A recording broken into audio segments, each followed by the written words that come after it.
हरिः ओम् श्री गुरुभ्यो नमः। हरिः ओम्। ॐ श्रीमते रामानुजाय नमः। श्रीमते निगमान्तमहादेशिकाय नमः। अथ श्री वेङ्कटेश सुप्रभातम्। कौसल्या सुप्रजा रामपूर्वा सन्ध्या प्रवर्तते। उत्तिष्ठ नरशार्दूल कर्तव्यं दैवमानिकम्। उत्तिष्ठोत्तिष्ठ गोविन्द उत्तिष्ठ गरुडध्वज। उत्तिष्ठ कमलाकान्त त्रैलोक्यं मङ्गलं कुरु। मातः समस्तजगतां मधुकैटभारेः पक्षो विहारिणि मनोहर दिव्यमूर्ते। श्रीस्वामिनि श्रितजनप्रियदानशीले वेङ्कटेश दयिते तव सुप्रभातम्। तव सुप्रभातमरविन्दलोचने भवतु प्रसन्नमुखचन्द्रमण्डले। विधिशङ्करेन्द्रवनिताभिरर्चिते वृषशैलनाथ दयिते दयानिधे। अत्यादिसप्तऋषयः समुपास्य सन्ध्या आकाशसिन्धुकमलानि मनोहराणि आदाय पादयुगमर्चयितुं प्रपन्नाः। शेषास्त्रि शेखर विभो तव सुप्रभातम्। पञ्चाननाब्ज भवषण्मुखवासवाद्याः त्रैविक्रमादिचरितं विबुधास्तुवन्ति।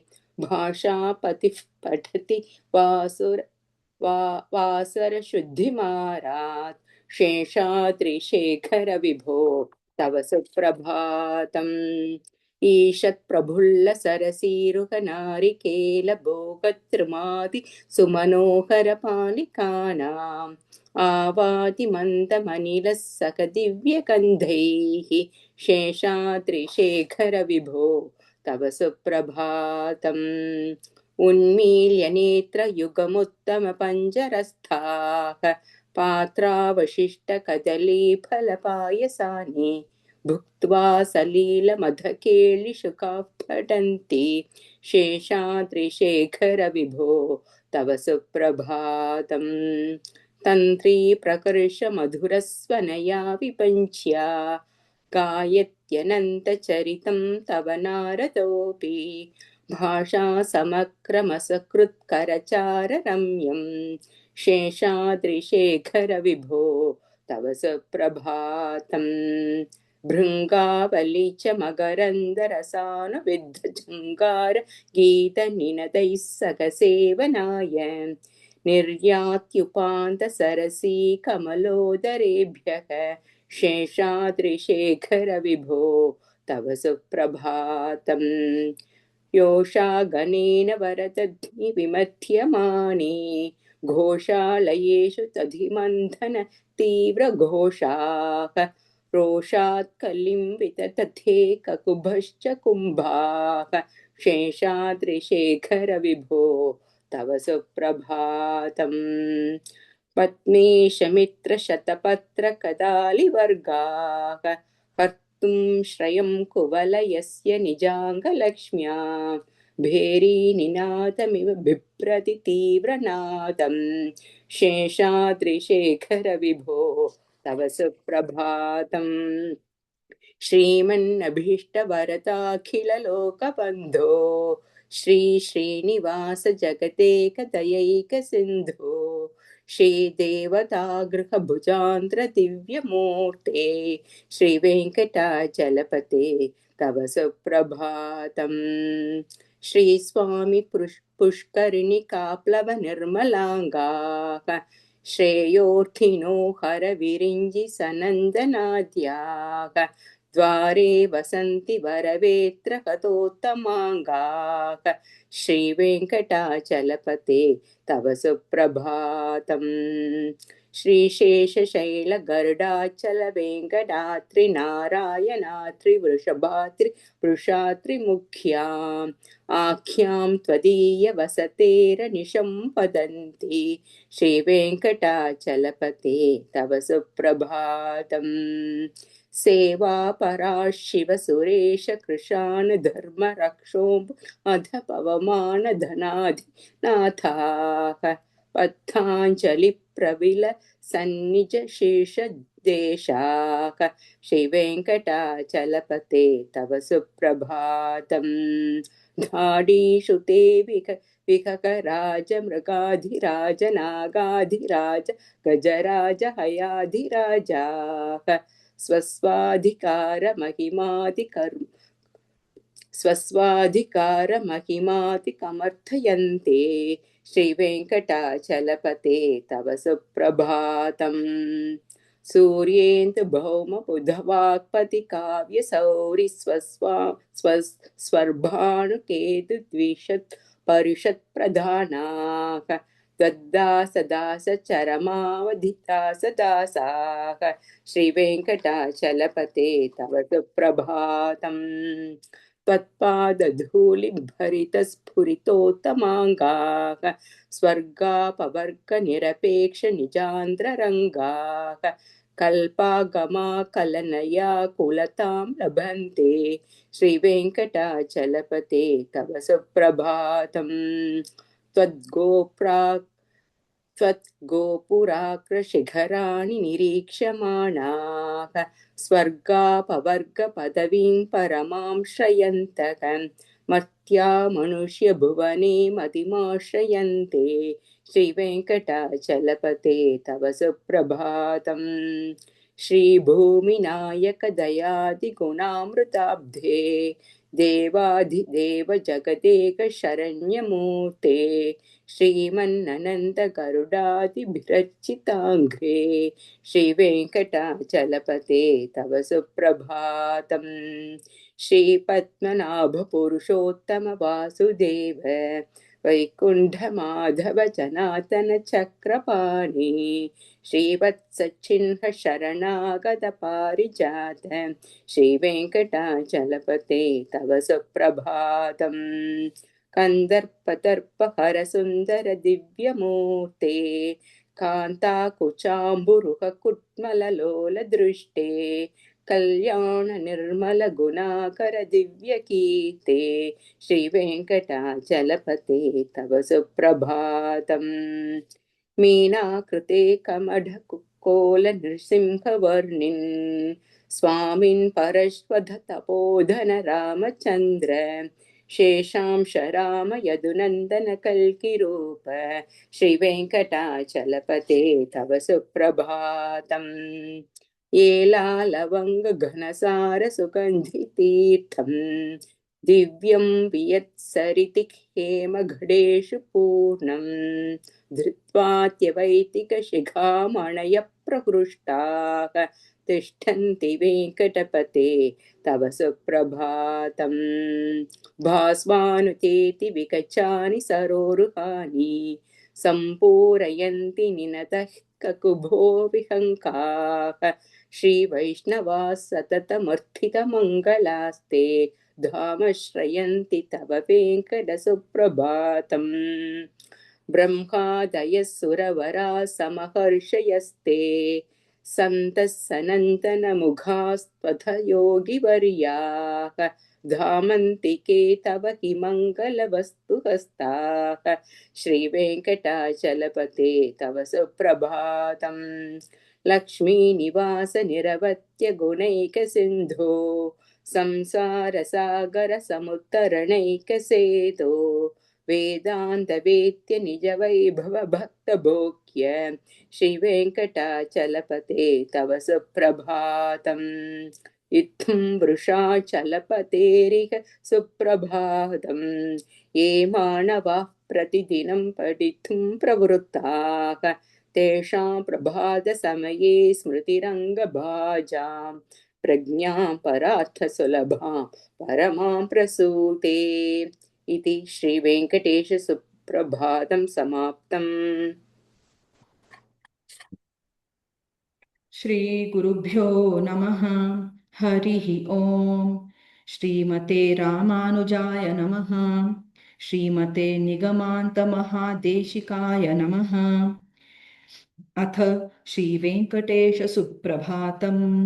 कौसल्या सुप्रजा रामा पूर्वसन्ध्या प्रवर्तते उत्तिष्ठ नरशार्दूल कर्तव्यं दैवमहनिकम् उत्तिष्ठोत्तिष्ठ गोविन्द उत्तिष्ठ गरुडध्वज उत्तिष्ठ कमलाकान्त त्रैलोक्यं मङ्गलं कुरु मातः समस्तजगतां मधुकैटभारेः वक्षो विहारिणि मनोहर दिव्यमूर्ते श्रीस्वामिनि क्षितजनप्रियदानशीले श्रीवेङ्कटेशदयिते तव सुप्रभातम् तव सुप्रभातमरविन्दलोचने भवतु प्रसन्नमुखचन्द्रमण्डले विधिशङ्करेन्द्रवनिताभिरर्चिते वृषशैलनाथदयिते दयानिधे अत्र्यादिसप्तऋषयः समुपास्य सन्ध्याम्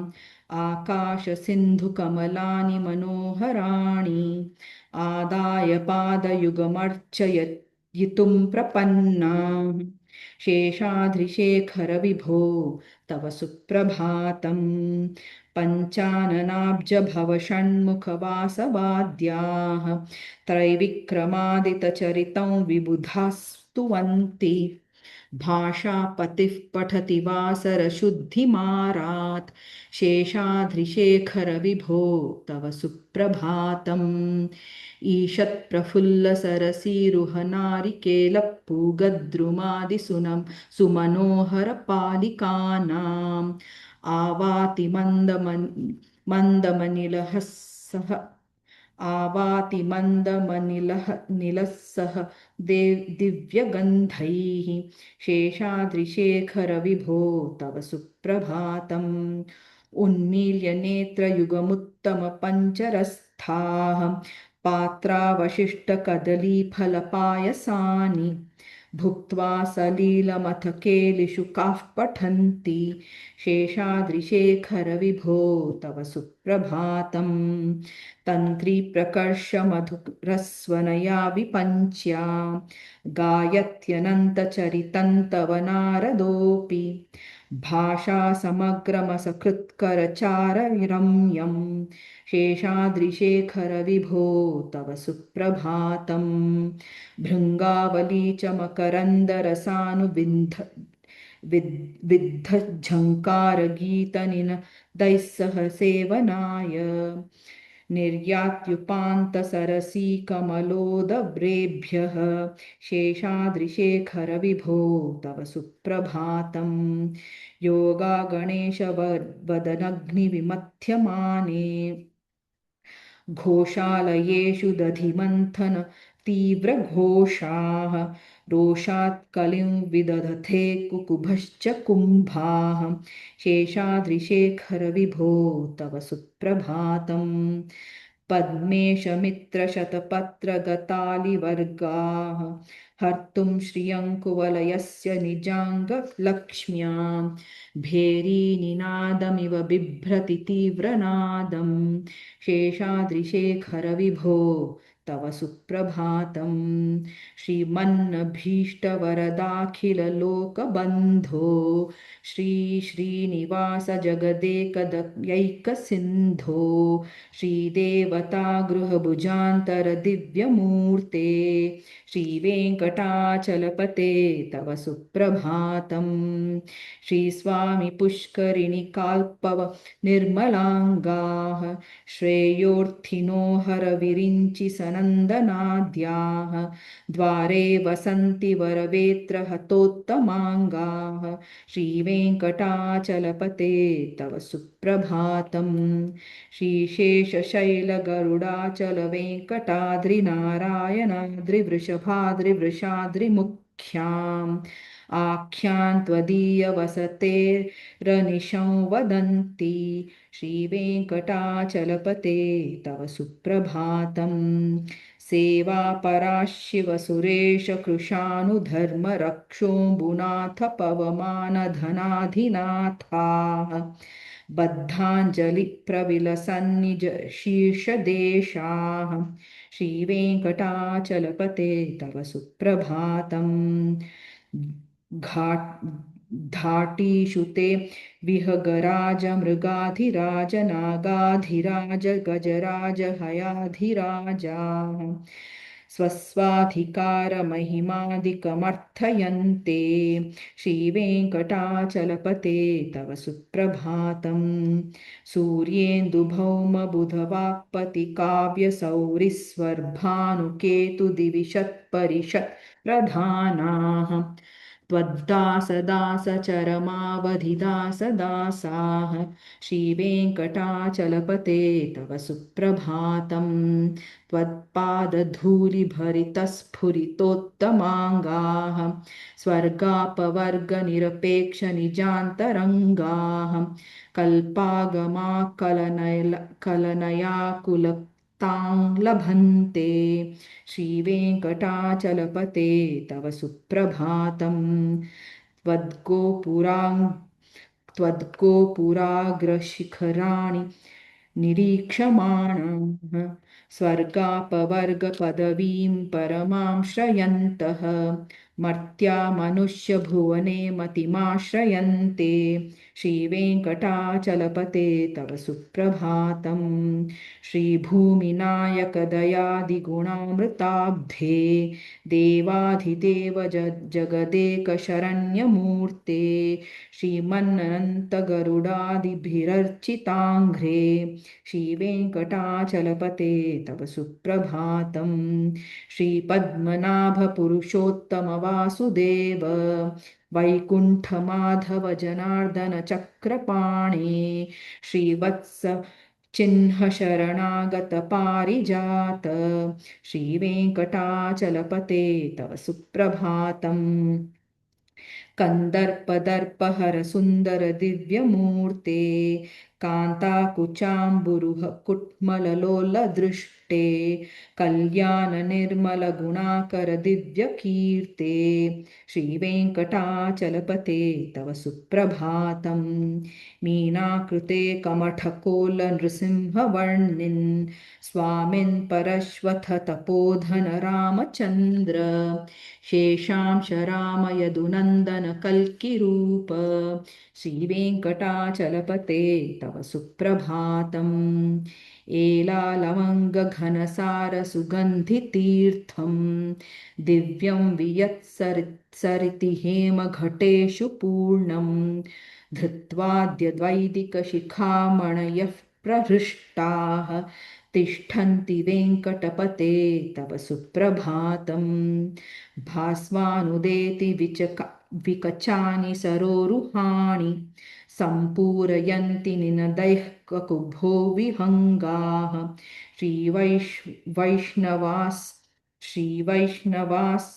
सततमर्थ्य तमङ्गलास्ते धामाश्रयन्ति तव वेङ्कटसुप्रभातम् ब्रह्मादयः सुरवराः समहर्षयस्ते सन्तः सनन्दनमुखास्त्ववथ योगिवर्याः धामान्तिके तव हि मङ्गलवस्तुहस्ताः श्रीवेङ्कटाचलपते तव सुप्रभातम् लक्ष्मीनिवास